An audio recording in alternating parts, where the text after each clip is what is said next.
Hi, welcome to lesson H8-2. We're going to focus more on graphs of polynomials today. To start out, you should be trying to do this as an exploration. If you need to follow along with me, you can, but this is something that you should be trying to do on your own or with a partner. So we'll get started.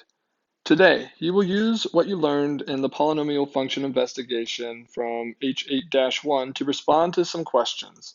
Thinking about how to answer these questions should help you clarify and expand on some of your ideas, as well as help you learn how to use polynomial vocabulary.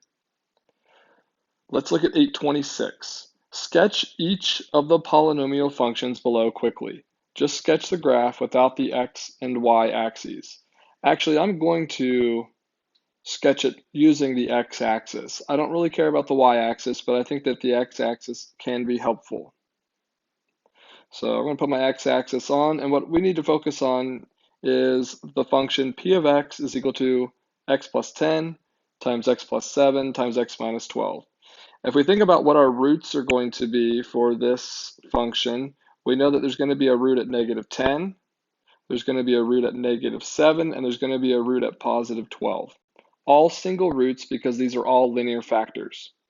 So let's go ahead and let's just put points at negative 10. We'll put one here. We'll say this is negative 7, and then we'll say 12 is over here. It doesn't have to be to scale, but the numbers do need to be in the correct order. So what we're looking at in terms of making a quick sketch is, first of all, right, we've got three factors. This is a degree of 3. Right? And we know that when we have an odd degree, our end behaviors will be either up, down, or down, up. And since this has a positive orientation,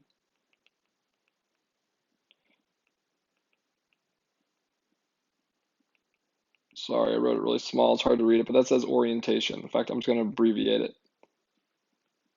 Orient. There we go. So it's got a positive orientation, and it's a degree of 3, which means that our end behaviors should be down, up. Right? So as we think about it, right, I want to make sure I'm ending up, I'm starting down, and since these are all just linear factors, it's going to pass straight through each of these. So up, down, and back up through this. Okay, we got a degree of 3, and we pass straight through each. Now let's look at B. For B, we've got another function. This is q of x, and in q of x, we've got an x plus 6, an x plus 3, an x minus 5, and an x minus 8. So again, if we look at what are the roots that we would have, that would be a negative 6, a negative 3, a positive 5, and a positive 8. Let's go ahead and throw those on here. Negative 6, negative 3, positive 5, and positive 8.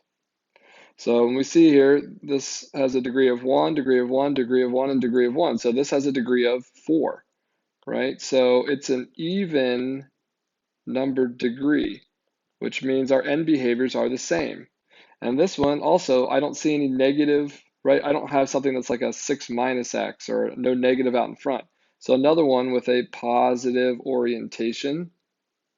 So our end behaviors then have to be the same. And since it's positive, we know it ends going up, which means it has to also start going up.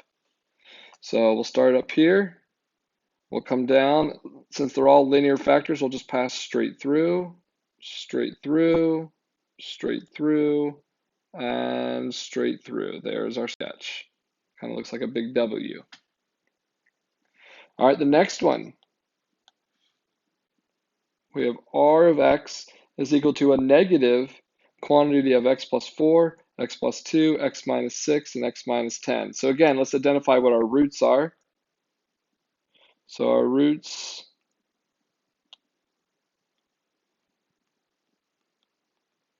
we know this one's negative 4, negative 2, positive 6, and positive 10. Okay, and when we count our degrees, we've got 1, 2, 3, 4. So it's a degree of 4, just like the last one. Okay, and then we see that we have this negative out in front, which means it's got a negative orientation. So remember, negative orientation means it's going to end going down. right? It's ending down, which then if it has a degree of 4, the end behaviors have to be the same. So it also has to start from underneath it down. So let's throw our roots on here, -4, -2, +6, and +10. And we know we are starting down and we should be ending down, and we're going to pass straight through. So we're going to go straight through, straight through, straight through, and straight through. So it's just like the last graph, except it's all flipped upside down. All right, letter D says W of x equals the quantity of x plus 7 squared times the quantity of x minus 7 squared. Let's take this, let's look at what our roots would be. So it looks like here our root would have a -7, and since it's a quadratic factor, right, we're going to have a double root. We'll put a little dr there, and then we'll have a +7, and it's also going to be a double root. So when we put those on our graph, we know we have a -7 and we have a +7. Now the degree of this one, our degree is going to be, well, this is 2 and this is 2 factors. We multiply it all together. Really, it's going to be like an x to the 4th. So this is a degree of 4. Okay, so just like the last two, it's a degree of 4. Looks like our orientation is positive. I don't see anything on there that would make us have a negative x to the 4th. So this is a positive orientation, which means up to the right. So if we're going up to the right, okay, on the left side, since it's an even degree, right, we also have to be up at the start. Okay, now what's the difference then between this one, because it has just 2 roots, is remember our double roots or quadratic factors cause our graph to bounce at the root. So as you're drawing it in here, right, it should bounce at -7 and it should bounce at +7. So we'll start at the top here. We're going to come down, and you notice here when we get to this, we're going to bounce off just like it looks like a parabola.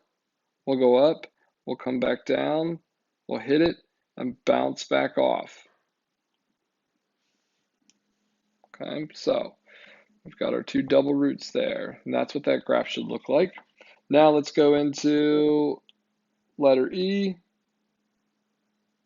This one appears to have 1, 2, 3, 4, 5 different factors, right? So our roots are -6. We have a -3, a +5, a +8, and a +12. Go ahead and just plot those on here.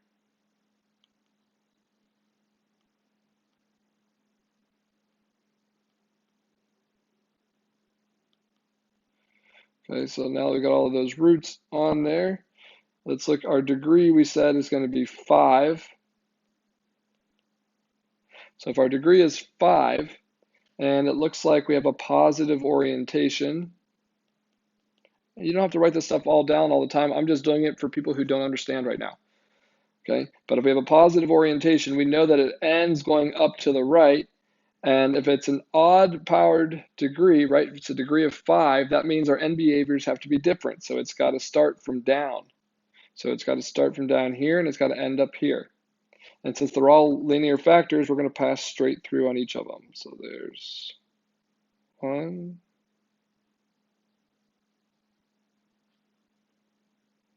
Oh, I kind of missed it on that last part. Let me fix that.